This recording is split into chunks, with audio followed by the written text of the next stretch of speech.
Hello, everybody, and thank you for tuning in again to Educationally Rewired. I am one of your hosts, Dr. Deidrea Stevens, and I am Sandra Webb. so today we're going to be talking about.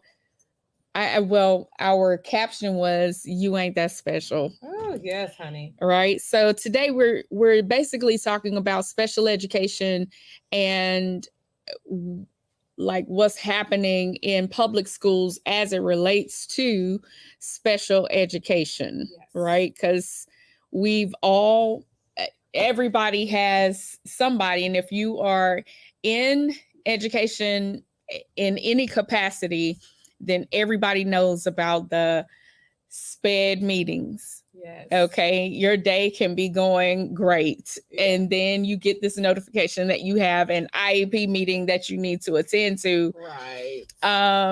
Or you have a meeting with your teachers about their progress, student progress in class, and when you look at the data for those students, you always look at that subgroup, that subpop SPED, Yes. and how they're performing. So today we're going to take a look at special education from the lens, well, from our, I guess, the different lens that we participated in. So we've both been teachers, coaches, administrators, and then she's a parent, I'm the sponsor. So we'll talk about it from different lenses. I asked several questions in the description. Like one of the questions I asked was, is like what progress have we seen? I've asked about does it benefit us? I've asked about whether or not certain populations are overly represented within the special ed group or subgroup. I've asked quite a few questions within our description. So I noticed earlier that you were looking at some data. Yes. Right. So talk to me about the data that you found. Well, what I found is, of course, how our minorities are disproportionately represented in special education. And there's nothing out there genetically that tells me because you're a minority, you're more prone to have a learning disability. There's nothing out there that says that. But if I'm looking at some of this data out there, the highest percentage was actually American Indian. Okay. How many American Indians even at school? I mean, they go to school. See, this is what happens. See, I'm not trying to be funny, but it's a percent, but it's by a small margin. Okay, like 17%. Whereas when we start talking about Black, which is 16%, and it goes down from there. So the highest and the most represented are minorities, but why? And that's what's kind of concerning. Like, why is Rakeem in SPED, but he doesn't need to be? Okay, so I have been thinking about this ever since we decided this was going to be a topic for us, right? So as a business owner, I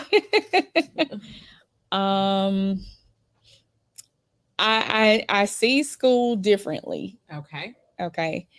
So when I'm thinking about special education, I'm also thinking about how everything got started. Right. I feel like as educators, we try to take solutions and lay them on top of whatever issues we have, right, instead of figuring out getting to the bottom of how things got started, yes, why it even exists. Right. So I feel like the education system in general is a system that has been created for one purpose, right, and then here we come over 100 years later, and we're trying to change education to serve another purpose, right, without dismantling the foundation that it was built on. Right. So you're really running two programs at the same time all the time. I agree. Okay. I can agree with that. So when it comes to school, right, Of course, business is involved. We need a certain type of worker. Yes. Okay. So we're going to educate these students. They will one day become citizens, and they will be able to give us the type of labor that we need.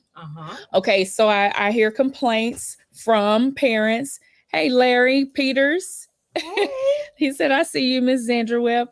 Okay, so I hear complaints from parents about, why don't you teach this in school? Why don't you teach that in school? Right. But that is not the foundation of what school is. Right. Right. So you have an expectation for school, but it was designed for something else. Absolutely. Okay. Even, and I hear people saying, systemic racism and all these things. To me, at the end of the day, it comes down to the dollar. Absolutely. It comes down to business. Right. Okay. And I know everybody, look, they're probably going to throw stones at me today. Exactly. I know it. Okay. They're probably going to throw stones. Okay. But this is what I'm saying. Even slavery was a business. Oh, indeed. Okay. Indeed. It was a business. Okay. Yes. And so we migrated from that, and now we're saying systemic racism. But at the end of the day, this is coming down to the dollar. Okay. And it does. Placing people in specific roles so that certain businesses can continue to flourish. Exactly. Yes. Okay. Well, I mean, let's be real. Thank you, Larry. I thank you for that, because I need some support here. Okay.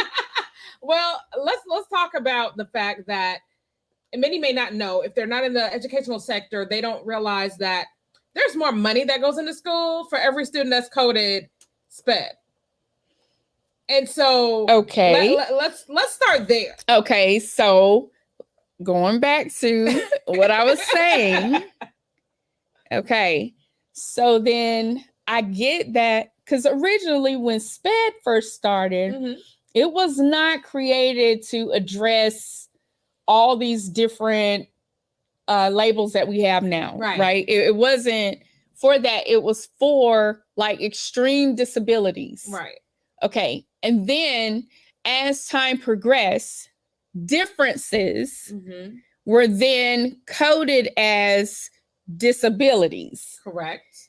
But there's nothing wrong with the child. First of all, you have to, and I'm speaking from a perspective that is rooted in, there's nothing wrong with most children's brains. Right. Okay. They just need time to learn it. A person who learns it faster is not smarter than the person who learns it. It takes them 10 days to learn it. Oh, yeah, you're preaching right now. You're preaching real good. 30 days from now, everybody knows it. So who cares that you learned it in 5 minutes and this one learned it in 10 days? That is so true. We are quick to code somebody because they didn't get it as quickly as the next. Why are we coding them? Well, of course we're coding them because that's more money into the school system. And, we lock our children there when they don't need to be there. And granted, I get you. There are a lot of moderate, severe students who have true disabilities that they really do need that leg up when they're in the classroom. But some of this is just good tier 1 instruction that needs to happen. That differentiates all these. I know there's buzzwords to some, but these are things that just need to happen in the classroom regardless. Because if every training you're going to, they're telling you, oh, these strategies are good for everyone. Okay, well, if they're good for everyone, why are we saying these are special ed strategies? Well, right. And they're not, because sometimes I sit in the IEP meetings when I was going, when I wasn't trying to skip them, right? No. Okay, so I sat in the meetings and I'm just like, well, what are you talking about? Extended time. They all need extended time. Right. Testing a different setting. I mean, why can't they all, if this is not comfortable for you, Why can't they all test in a different setting? Read aloud. Well, there are more students who are auditory learners. Why can't they also get these accommodations and modifications for their learning as well? So I think so we have to look at, we do have to, and I got an amen corner over here, so I'm so excited. Thank you so much, Lakeisha Clayton. Lakeisha. Hey, Lakeisha. Okay, thank you so much. I appreciate the amen corner. So there's a lot that's happening as it relates to SPED. I think people don't understand the root of, or the foundation of why it was created. So it wasn't created for all of these differences, right? And then as time progressed, and now you have accountability. Not well, before we get into accountability, let's talk about like what you said earlier. So now you have teachers who are not able to code switch or be able to teach different students, right?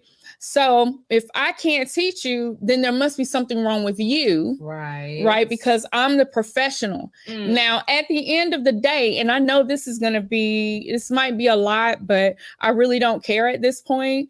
You know, I get that we're trying to talk about systemic racism, but at the end of the day, parents, you really do need to step up. Yes. Okay, because I have, and I know some of you who are listening, some of you are going to believe me if you're an educator, but those of you who are not educators and you're listening, you probably won't believe me. But there are parents who have their children on with intention to go in to be assessed for special education so that they can get funded. Yes. I'm gonna say so they can get funded. They can get a check. So they can get a check. You said it's nice. So yes, so that they can be funded for their child's quote unquote disability when there's nothing wrong. And I've heard this firsthand. I've had students to tell me, my mama told me to. Oh yes. My mama told me. They bringing that little form to you. Could you fill this out? I'm like, that your child is probably one of my top students? No, don't say that. Yes. So my mama told me to fail this test. My mama told me to fail the assessment, to act like there was something wrong with me. So at the end of the day, it's not that the school system doesn't believe in you. Actually, the school system is responding to what you sent to them. Yes. Right. And so you cannot, there's a lot of energy being put into systemic racism and all of those things as it relates to the school, you know, the school to prison pipeline. But in the age of information, no one can say they did not know. No one can say in this age where you have TikTok videos going 24/7. I was on TikTok one time for hours. I didn't even know. You get consumed, you get pulled I did not even know until the little thing came up and be like, hey, you know, take a break. You've been on here for a minute. Yes. So you can't say that you did not know in this age. You cannot continue to blame the school system for simply responding to what you sent to school and for responding to what you agreed. You allowed them to do these things. Yes. So differences are not disabilities. Right. Okay. I need to say that again. Differences are not disabilities. And if you allow your child, I have not, now this is just me, outside of extreme disabilities, I really have not seen a benefit for special education. I'm not. Have you? Maybe. Okay. Well. Okay. So I'm going to come in on the other side of that. I do think there are some benefits for those who truly need it, and only because, and the benefits that are there, it's kind of a catch-22 because these teachers are going and getting additional training to do something that we really want all teachers to be doing. So the benefit there is they're actually going to get this training, and those who truly need it are benefiting. However, there's so many who need that extra and that what we would say again, good quality tier 1 instruction that are not getting it, and without a disability. So there are those who are truly implementing it and doing it with fidelity. I've seen some great models for those who go in there and have done some co-teaching with fidelity, because not a glorified teacher assistant. No, not like a teacher assistant, who have done one of the 6 models, the parallel teaching, or they're truly doing all of those different strategies. But for those who are truly just there, like you said, getting a check, and they've sent their kids to school, they've told them to act a certain way, they're missing out on their own what they need, and they're not really getting a benefit from the SPED service because they don't need them. They don't need them. They're actually, it's becoming worse for them, because now that which they could do, they're pretending to not be able to do, and they're creating a gap there that wasn't even there. They're creating a gap. So it is a catch-22. I do think there are some professionals out there, and unfortunately, I think there's more that are not doing this, but there are some out there who are truly trying to make sure that they're leveling the playing field for our students, especially those who have moderate to severe disabilities. I'm not saying that the teachers are not trying. That's not what I'm saying. Although I have seen more teachers not trying than who are. Right. To come by an excellent SPED teacher is just like finding an excellent classroom teacher, like general ed teacher, right? So they are few and far in between, right? But it's not the teacher's effort that I question. What I question is the integrity and the intention of the program. Okay. Absolutely. So I look at, or I listen to how people are constantly saying, well, school is not, they're not teaching you for or preparing you for life. Okay. Moms and dads used to do that. I'm just saying. What? Once upon a time, mamas and daddies used to actually do that. It's not our job really, but okay. You know, they would say, well, you're not preparing us for life. Mm-hmm. Okay. Now, when I look at the SPED program in general, I feel like it does not prepare us for life.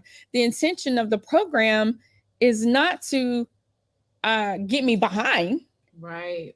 I'm supposed to still learn on the same level. Right. I'm supposed to still learn the same grade level curriculum. With accommodations and modifications. I'm still expected to learn grade level work. Right. And what's so sad is that when you see the levels where our students that are labeled SPED, where they're 3 and 4 and 5 years behind. And I'm like, okay, then the program is failing. Mm-hmm. Because like you said, it is intended for them to level that playing field for them and the other students that do not have a disability. But it's not doing that. We're saying, oh, let's just make sure we don't fail them, mm-hmm. because that's paperwork. Mm-hmm. Make sure that we keep them in the program because that's money. Mm-hmm. And make sure that, they get enough to get by and I don't have to argue with their parent. But I have an issue with that too. Parents, know your role, know your rights. Know that, okay, if my student truly know your role, know your rights. I mean, if my student is truly have a disability, and here they are in, let's just say, the 8th grade, and they're about to promote my child to high school, but my baby can't read. I mean, well, first of all, that's your fault. I should be working with them, absolutely, as the parent, because they're all the way to the 8th grade. Right. And you're just now figuring this out? Well, yes. I think you knew this in 3rd. Right. And we, okay. I think you knew this. Let me put this out there 2nd. First. You should have known that a long time ago. Yeah. But you're allowing them to continue to just press forward. No, if my child is struggling at the 3rd grade and the teachers are not giving them what they need to help get that grade level content, then I need to be more involved. I need to know that they're supposed to be learning on grade level. My child should not come home with an addition worksheet and they're in algebra because, oh, they're in special education. They should come home with an algebra sheet because they're in algebra and they're getting a credit for algebra, not 1 plus 3. That's a problem. But parents are so okay with, okay, well, they're going to pass my baby on. My baby's going to get to high school. They're going to graduate. They got a diploma. But they're lacking the skills because the system did not do what it was intended to do. Well, Lakeisha is making a great point. She's saying there is also a huge discipline issue with SPED students. Ooh. And she's exactly right. But I feel like that is largely due to the SPED program making accommodations, okay, right, for just good old-fashioned bad kids. Look, they call it what do they call it? What opposition defiance disorder. ODD. When is disobedience coded? When did that happen? When I was in school, and I know it's irrelevant now. That was so many years ago. But when I was in school, if you're disobedient, it's called being disobedient. Right. You don't have a disability, right? Because you don't want to do like someone tells you to do. Right. You are disobedient. Right. There's nothing wrong with you. Yeah, your parent has the disability for not being able to discipline. But look, you got to raise your kids when they're young.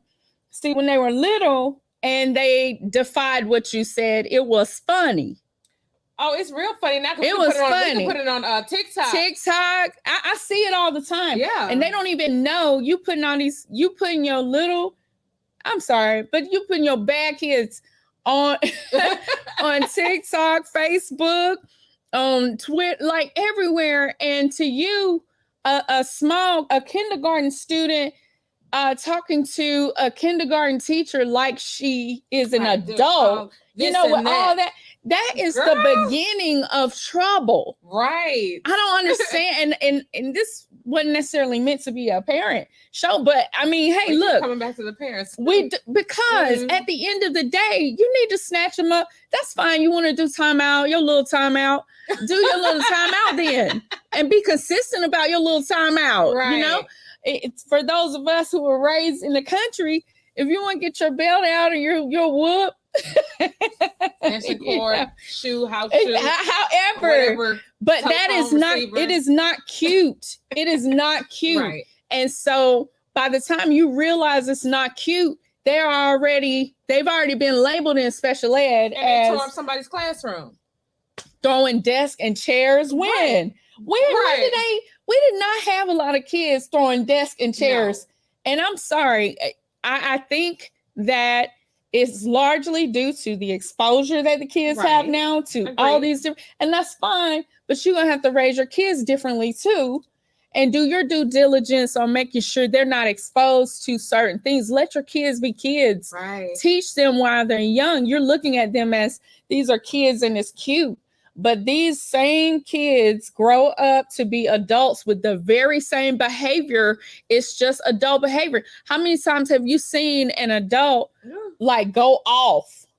Yeah, because when that adult was a kid, they did the very same thing. And then when they get to school and these people don't know how to handle that, because we're begging for people to understand our culture or the different cultures that are represented, but we have to also understand you're walking into a different culture as well. Right. You know, you have to understand the culture you're walking into. The same way you understand when you go to the mall, there are certain ways that you act. When you go to church, there's a certain way that you act. When you go to an elegant restaurant, there's a certain way that you dress, right? Right. When you go to McDonald's, you do what you want to do, right? Pajamas and all. You know McDonald's ain't paying us, but I'm just saying. Right. Well, I totally agree. Let me tell you, it is a domino effect with students. When you start, just like Dr. Stevens is saying, when you start with them when they're little, and we allow those behaviors to go on, then they go on to the school setting. They don't know what to do. They get there, and if I don't have to mind at home, why do I have to mind at school? So the time that I should be focusing on the things that I need to acquire, the knowledge and skills that I need to acquire, I'm entertaining because I have been told and taught from little that I am to entertain. Someone's going to take a picture. Someone's going to take a video. Someone's going to advertise that. I get rewarded for this. Right. And so now all this time is slowly chipping away at the time that they're supposed to put into their education. Now, 3 years fast forward, they get about to, like we mentioned before, about that third grade, because third grade in the state of Texas, when we start testing. So we look at that test and we go, oh, I'm sorry, your baby failed. And why did my baby fail? Because, my baby has always had straight A's in kindergarten, first of all. First of all, you don't even get A's in kindergarten. Let's go. Right. And second of all, I mean, or how we used to say it in the country, that's that kindergarten. Kindergarten. And kindergarten. But so these behaviors just continue to compound, and it slowly chips away from the time that they're spending in instruction. And now we say, okay, they have a disability. No, they were absent, not physically. They were mentally absent because they were too busy entertaining for the cameras, doing it for the Vine. I know that's bad. They were doing it for the gram, all of that, whatever.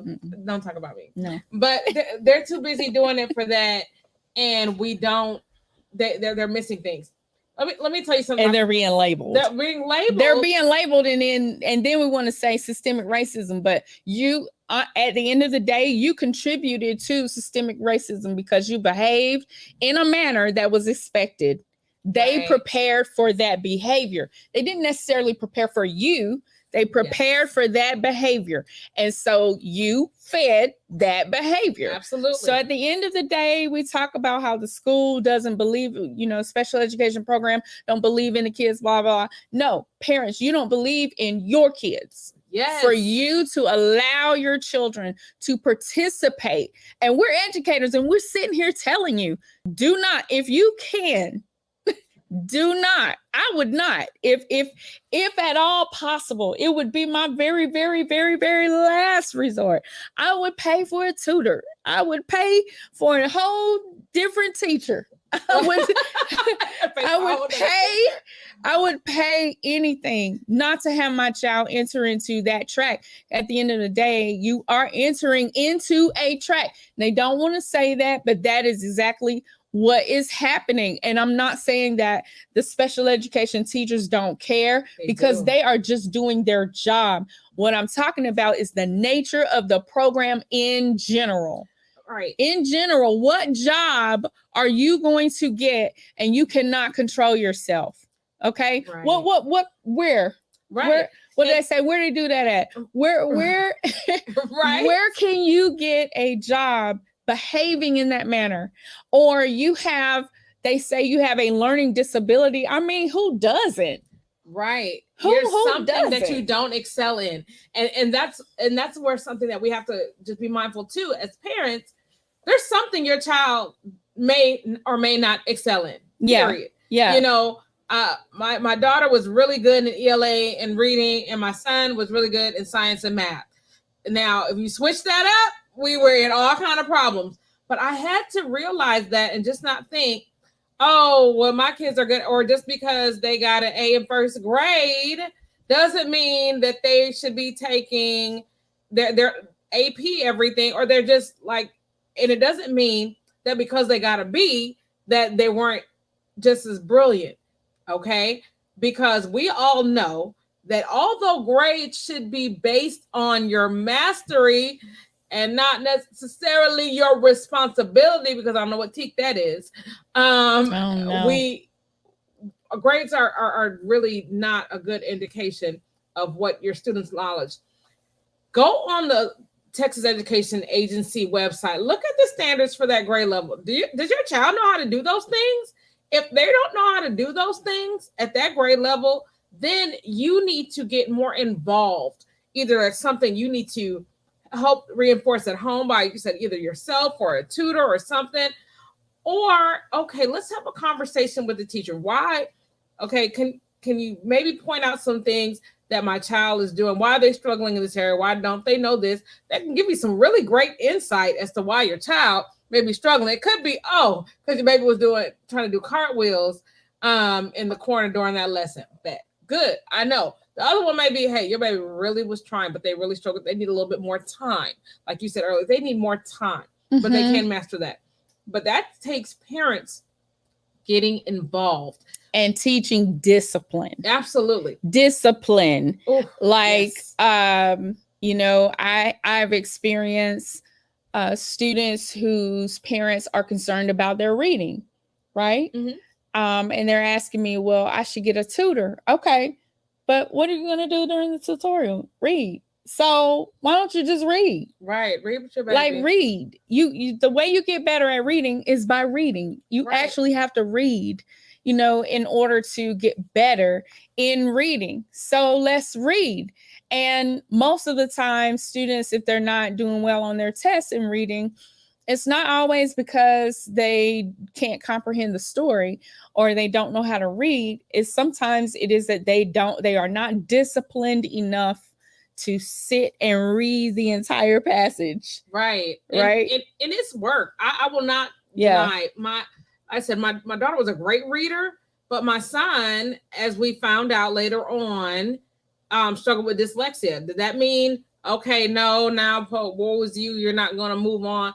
No, that just means we're going to have to do a little bit more work extra. At home. We're going to have to we're going to have to apply a little strategy. I'm going to have to help you a little bit more. Yeah. There's going to be some times where you have to hear me reading, or what I do. I went on and got Audible. So you can be listening to the book as you're reading, so you can build those decoding skills. But I just knew I had to do more. I didn't say, oh, well, yeah, he probably won't graduate on grade level. No, you better graduate on grade level. And it's the same kid that went out there and got this amazingly high score on his ASVAB and is tested into, cyber stuff into the Air Force. This baby struggled with dyslexia. Does not mean that he won't be able to ever read. And now, oh, well, the school's got to figure out what to do with them. No. Because I will tell you, I was only his administrator for 1 year, but many of the schools that I worked in had not developed a program to help their students with dyslexia. He was enrolled in these programs, but it was just enrolled. I gave him more strategies than I think they did. We came up with what works for him at home, but I had to spend time with him to do that. And I'm not going to tell you, it was not exhausting sometimes. When he had print rich stuff and I knew we had to read it, oh, Father, I was a lot of prayers that went on because I was like, okay, this is going to take a long time. But you know what? That as a parent, that's what I had to do. You know, when he took, and that's the bottom line. Yeah, when he took online driver's ed and it was all print, I was like, oh, we taking driver's ed. Yeah.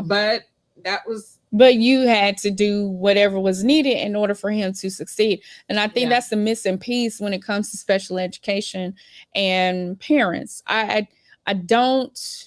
sorry. I just don't believe in the program. I don't believe in the program without the parent also being involved and believing in their children. Yes. And it's not a program. What it looks like is once you're in, you're in. It's like a gang. I don't. Right. It's like the once you're in, you don't want to get jumped in. Once you spend, always spend. You know, no, it shouldn't be that way. It shouldn't be that way. You should be able to, if you enter, there should be a time that you exit. Right. Because the program is doing a good job. Not you. Once we in. This is not. What do they call it? Initiation. Right. You know, once. I mean, it's become a thing with kids for real, right? You know, because they're just like, hey man, you get accommodations. You got to answer less questions. Me too. I got to answer less questions. I mean, it's become a thing. You get to go to that other room. I'm gonna go to that other room and get my test read to me too. It's not because they need that, but it's become so much of the norm. And let's emphasize again, we're not referring to those students who truly have moderate and severe disabilities, because we know that's that. But we're talking about those students who truly have gotten behind and parents have not followed up. Parents have not. Just stop there. Parents have not. Parents have not. They have not. But if you miss one thing on the IEP board, let me tell you, they are ready to come for that.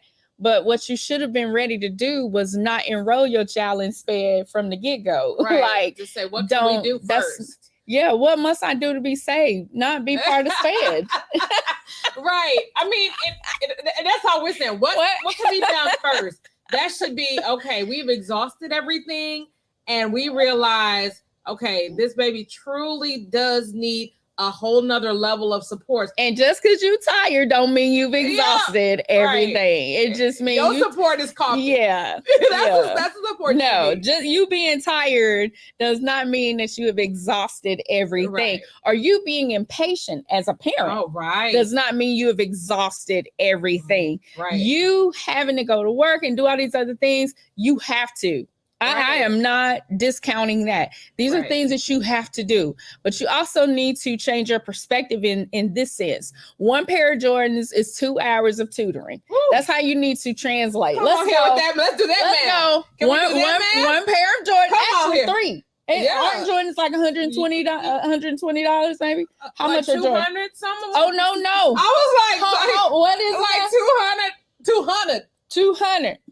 Okay, so that's what, about 4 hours then? Because 1 hour of tutoring is anywhere between $40, $45 an hour, right? So that's 4 hours at least that you could have with one pair of Jordans. That's a whole month.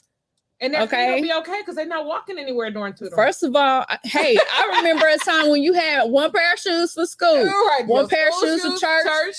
Yeah, your play shoes are your last year's shoes, right? So you don't play shoes. Yes, so stop all these games. Cut it out. I've seen closets like all these Jordans. You know, you have PlayStation. I mean, one game on these when they do it online is an hour of tutoring.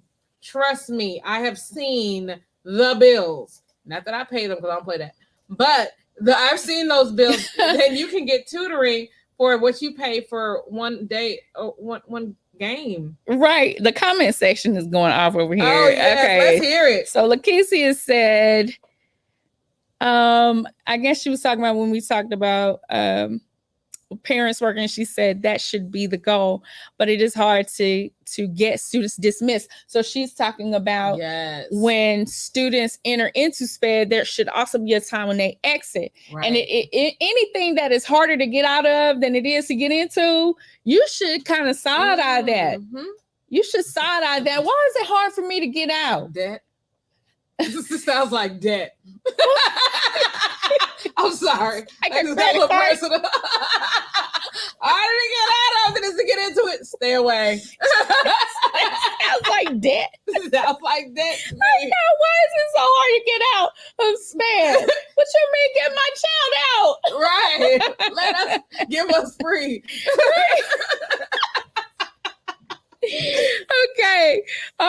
Michelle Darden Hill said more students are being referred to special ed for behavior than academics, which means there's a problem with parents raising their kids. Come on, y'all. Right. You're going to have to help us out somewhere. Yeah. Okay. So let me give you this little quick. So my friends, and I knew this was going to come up this weekend because I have friends coming in town, used to laugh at me. Because especially when my daughter was little, we had sit down time. What's wrong with that? Right. Like we had to practice sitting down because all I could think of is that this is a learned behavior. And we're going to go out to a restaurant. And let me tell you what you're not about to be is that one little kid that's up running around. I can't stand it. I can't. I mean, like, I cannot. They hollering, they touching stuff. I cannot stand table, it. Their little grubby hands in the chocolate I can't stand it. No. And I hope whoever have kids like that, I hope you listening today. I hope and so. if you're watching us, and if any of you who are watching us, go ahead and share this.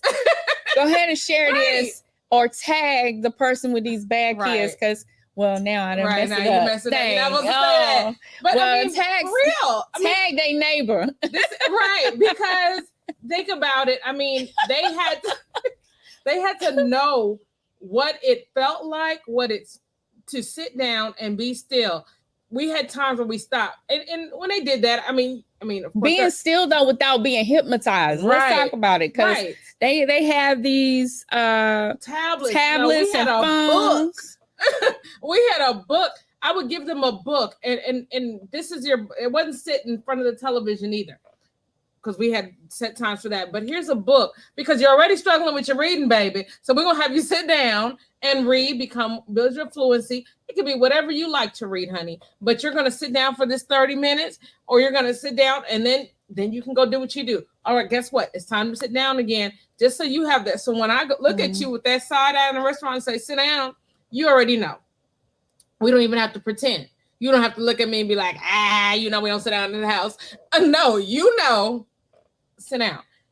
And my friends laughed until we took our kids out places, and mine were sitting down. And they were like, how do you get it? Because we practice. We practice at home. We practice. What is wrong? It's like what you do at home shows in public. That's how educators know all your business. If you're a parent watching, Trust. We know all your business. So Trust. You can't fool us with, they don't do that. Yes, they do. Yes, they do. They do. They tell all your business. Let me tell you. So when you talk about their communication skills are struggling, no, they are not, honey, because they come in there and they tell us everything you said, everything your mama boyfriend said, and how when you was on the phone with your mama and them, they cuss, they do all kinds of stuff. But we know where they get that from. Right. And if they get that from y'all, vocabulary, they get it from you. Academic vocabulary. Let me tell you, one year when I was teaching math, because I did not look, I almost all the way ignored the IEP. Okay. Almost. Great. Almost. Right. I did the accommodations, but I did it for everybody, actually. Right. Okay, because I saw them as great strategies. Absolutely. So I used them actually for everyone. But here's the thing. I knew the mindset that is developed in the special education program. Right. That was my enemy, because it made my job harder. Right. Because by the time you got to me, and I was teaching 6th and 7th grade, 8th grade, by the time you got to me, you actually believed that you couldn't do it. Right. So I was fighting. I'm trying to teach math, and I'm fighting against the mindset that has been developed over the years. The one that says, oh, well, they only need a little bit. They only get a few problems, or they can't do all the work, or they can't understand. So at the first day of school one year, I played the hottest song out. Okay. It was Down with OPP. Okay. That's how. Okay. So I played that song. Let's go. Okay. And how about all my kids knew every last word? And they're not very clean words. The sped kids and all. So I've heard. Everybody. So when they were done, when we finished playing the song, I said, oh, man, I'm so proud of y'all. Y'all knew this song, didn't you? Okay. Well, the same way you knew all the words of this song, that lets me know there's nothing wrong with your brain, and you'll be able to get all the information that I give you in this class. I don't want anybody to tell me that they can't do it, because for you to know the dance and the song, that takes brains to be able to do that, right? And look, when I finished, one of my students said, oh man, she got us. Yeah. Right. So they understood the expectation, and I didn't allow, even if you were in SPED, I did not allow a kid to tell me that they could not do it. Right. So it is that mindset. I hear Michelle Darden is saying parents spending time with children is called parenting. Oh. Let's go. But where they do that at now? She said it's called parenting, and it is. It is. And at the end of the day, I know your education friends and stuff can't tell you this, but if you're a parent watching, and we are talking about you ain't that special education in public schools, we're still talking about special education, because at the end of the day, you as the parent should be steering that ship. Yes. Okay. We're giving you some really good tips here. Yes. So it is parenting. It is parenting. Spending time with your kids is called parenting. Absolutely. Okay. Then I don't understand this new age parenting talking about what he or she does not want to do. Exactly. Ooh, and that's a whole lot of it. They don't want to. And if you're not going to enforce that, why would I? Exactly. She says some of the special ed goals and accommodations are ridiculous. Exactly. Right. They are. The parents let them come up with these stupid goals. You've been to school before. Oh my, right. You know that's silly. Right. To be able to write a complete sentence. Right. Go away in the 12th grade. Right. Go away. What are you talking about? Right. That is look at that accommodation list. And then some okay, so parents, not just parents, but then we have some educators out there checking box. I said it just like I wanted to say. I said it just like I wanted to say. Box. Every accommodation. Your kid need all of this? Then this is a whole nother conversation. Oh my God. Okay. Your kid don't need, I promise. No, they need more time. They need more time. Go pawn some of those Jordans in that PlayStation. Go pawn it. Right. They don't need a PlayStation and an iPad and a computer and a wig. Pick one and then pawn the rest of them and get some additional brush assistance. out that wig from last week. Go brush it out and throw it back on. Get some new fresh glue. Okay. Because you got tutoring today. We can't get our nails done every week. We get them done every other week. And then let the kid get tutoring in the weeks in between. You can't get a fill. You can't get a full set. You getting a manicure, baby. What's happening? Right. We gonna clean up under them cuticles and call you and put some polish on it and go to the house because you got tutoring. You got red bottom heels and your kid fell in this school. Who does that? Right. Who does that? I can't afford tutoring. Honey, with red bottom heels. Are those Gucci? Is that Gucci? Is that Gucci? I mean, I'm just saying. Oh my gosh. Well, our priorities are out of whack. Oh my God. And so we're letting our kids get out of whack. And the system is whack. And it's just not working at all. So Mary Brown is saying, as a case manager, we are to teach parents how to properly advocate for their child. Ooh, yes, it works. Believe me. Exactly. So here we go, Mary. Teachers. You are a teacher. Teach. Basically. Even though you're assigned a particular content, those strategies that they teach you in order to effectively communicate your content or teach your content works for parenting. It works for anything.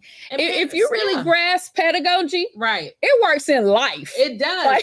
Parents, show up and sit in on a class and say, okay, I may not know how to help my child today, but I'm going to dedicate to learning how. Michelle Darnhill said, get on my nerves checking every box. The boxes become unchecked when they would come my way. Right. Exactly. Uncheck. Look, they stopped inviting me to the IEP meetings at one point in my career. At one point in my career, they stopped inviting me because I didn't agree. So if you don't want no days long IEP meeting, you won't invite me. Right. Because I'm going to sit to the table and say, but wait, now how is this supposed to work? No, what's the process for this? Right. Wait, what are you saying now? Right. So the student is supposed to do what? And by the end, we should see what? And what accommodation are? I don't agree with that accommodation. And they turn that, you know how they turn the paper around for everybody to sign? I wouldn't sign. I'm like, I'm not signing that. Right. This is a legal document. It's a legal document. You think I'm signing this? It doesn't even. That's right. Saying that I believe that your child needs all of that. And that's one word, all of that. Uh-oh. They don't need all of that. Lakeisha said the diagnosticians are sometimes a problem as well. Uh-oh, they're coming for the staff now. Oh, let's go, staff. Yeah, I agree. I agree. And granted, there are some out there doing a great job, but there are others out there believing that we should check all the boxes. And that's they trying to hurry up because it's a lot of paperwork. Right. Okay, so they are trying to downsize the process so they can hurry up and get out of here. Well, it's easier to write goals if you got 11 things that you got to work on, but it's harder to write goals when you have to really pinpoint and say, okay, this is what this student really needs. It just seems like right here. Seems like you would try to exit some of these kids out so you don't have all these goals to write. I mean, that's what it seemed like you should do. You don't want to have to do the PLAFs. You got to tell them what PLAFs are. So they know. What does PLAF stand for? I forgot. Look, me too. I mean, it's the longest acronym ever. Well, some of my Sped people help me out. PLAFs? It was like... I mean, you have to fill out all these forms for the student, but we keep adding and adding to the fold. So you want to do all that paperwork. That's what I'm gonna say. This girl said, Mary Brown said a student in high school should not have 180 minutes a week of inclusion.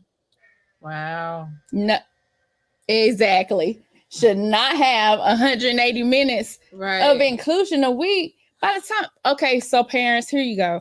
You need to request an ARD or call for an IEP meeting, and you need to exit your child out and go ahead and start pawning your stuff or whatever you need to do and get you a tutor. They just need more time, guys. Participate in the tutorials that they have at the school and get a tutor. Because now I don't advise parents to tutor their own kids. Right. Like, I don't advise that. What do? We get louder. How many? I mean, that's not going to help. If I have 2 apples and 2 apples, how many apples do I have? They're like, oh no.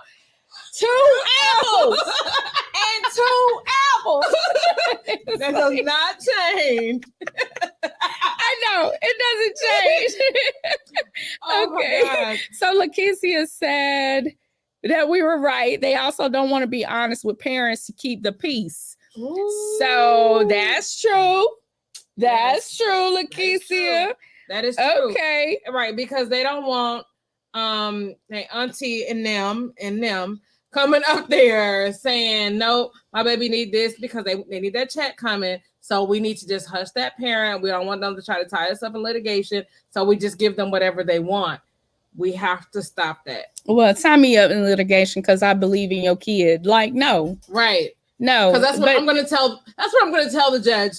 I believe in their kid. I'm sorry. I believe in your kids. So, hey, this is what I believe your kid can do. But sometimes the process becomes so convoluted and just energy expensive until everybody in the process, we're just trying to do whatever is quickest. The quickest way to be done is basically what we're trying to do. So absolutely. So Lakeisha is saying she's agreeing with Mary that 180 minutes in high school is a bit too much. So look, bottom line, when it comes to the SPED program is a response, is the system's response to being able to provide education to children. Mm-hmm. They are responding, okay? At the end of the day, the parents should be more aware of what's happening and pay attention to these red flags. Anything that's easy to get into and hard to get out, that's not something that I would want my child to be a part of. The SPED program should be the very, very last thing that it would be I'm talking about if my child was in that program, they would be in that program because I have exhausted all measures. And you being tired does not mean you've exhausted all measures. Okay? Not at all. Why is our producer coming up here? I know it's SPED. We're talking about SPED, but it was your birthday recently. Oh. And so it was my birthday. We want to give you something for your birthday. You know? On behalf of Live Wicks, Zandria, myself, we want to give you a $20 gift certificate to Egg Bar Brunch and 2 tickets to the movies on behalf of us to you. Happy birthday. Thank you. We had to do it live, so you know. Thank you so much. Because we love you. We like her. Oh, we like her.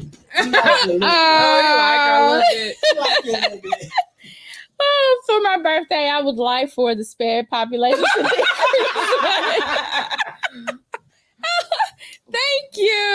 Thank you, Michelle. Thank you, Mary. Oh, okay. All right. That was awesome. Okay, guys, we have enjoyed talking to you guys. Look, in the chat really quickly, what do y'all want to talk about next week? We have some topics. Right. But we know y'all on break. You did a hot teacher summer. And right now, because in honor of hot teacher summer, I had on my look, we got our arms out. I forgot to put my I got some of that Rihanna the little bronzer. Oh, okay. Let's go. It's hot That's teacher what's summer. up. So what y'all want to talk about? We know y'all don't have to work in the morning. Yes, So, put it in the chat. Or hit us up on our page. Tell us just, hey, can y'all talk about this? We'll talk about it. We'll be ready to talk about it. But before we go, we do need to just shout out to a couple of events. One really quick. And so I'm so glad this topic kind of leads right into that, because oh Lord, you got this back to school summit. Come on, you got this. July, I know, right? You got this. July 16th in Arlington, Texas. There are going to be some sessions there regarding SPED, but there are sessions there for parents so they know what they need to do to advocate for their student. There are also sessions there for administrators so they know not to check all the boxes. There are sessions there for teachers so they know how to implement and make sure that those students stay on grade level. So there's sessions there for all of them, as well as a plethora of other topics that we're going to be covering. There'll be food trucks. There'll be dynamic speakers. And just added this week, Dr. Sam Nix is also going to be doing a presentation for us. And he just had a book release. Yes, and he's going to base his session on a lot of those things. So he's going to be talking to our leaders. Very good. So there are sessions out there for parents, current and aspiring teachers, current and aspiring admin, as well as rising 6th through 12th graders. We recommend you come out and get this firsthand knowledge. It's going to be great. Like I said, it's please go on my website and register for this before there are no seats left. Awesome. And I'm one of the presenters there. So yes, she is. If you come, make sure you come to my session. Yes. So yes, we support each other like that. That's what we do out here in these streets. I also wanted to make sure I add to that. Look, my producer is like, Rush, I can't do Rush. Trying to tell us I can't that we got to go off air. I know, we right? Just want to stay on air? We're going to go off air. We're just going to stay on air for ever. But no, don't turn the sound off. Don't turn the sound off. But I do want to just let you guys know that we have Let's Go Up. And I do want to say Michelle Darden is on here. She actually was very instrumental in me coming up with that name. Yes. So Let's Go Up, UP for Urban Pedagogy, is a training for instructional leadership. Okay. And let me tell you, nothing bothers me more than to hear, and I'm not going to call any names, but to hear certain leaders talk about, when I come on campus, first thing I look at is the billboard, the little thing outside the marquee. And I'm thinking, what? That has nothing to do with instructional leadership. Like, we'll get to that later. I always say high need schools are the emergency room. It's the equivalent to the emergency room in education, right? So Let's Go Up Urban Pedagogy speaks to those who are currently in leadership on campuses, or those who are aspiring to be leaders. Even if you're an instructional coach or anything, instructional coach, assistant principal, associate, principal. If you're a principal, I strongly encourage you to bring your teams, but we'll talk about the different layers of instructional leadership, which I had the opportunity to present in Lamar ISD, and we had a good time there. So we'll talk about the different layers. I'm going to help you design, build, and implement your instructional program for the year. So if you've been wondering why you can't get to the end of your campus improvement plan, it is because you are building a program that does not match the capacity of your building. Ooh. So we're going to talk about how to do that. We're going to help you build one. And then we're also going to, we'll talk about so many things as it relates to instructional leadership. And for both of our trainings, you get CEU credits for. So you can attend either one of those. You can go to my website at impactttl.com/let's go up. All one word, let's go up. So impactttl.com/let's go up.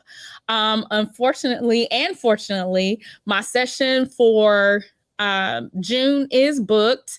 Let's go. Let's go, booked. Let's go up. So the next one is going to be in November. So you have plenty of time to get your budgets in and all of that and sign up for the November sessions. So impactttl.com/let's go up. Hope to see you there. All right. Thank you all so much for tuning in today. Today was phenomenal. And we hope to see you all back here next week. Yes. 6 o'clock. Yes. Let's go. Educationally rewired. All right. Bye, guys. Bye.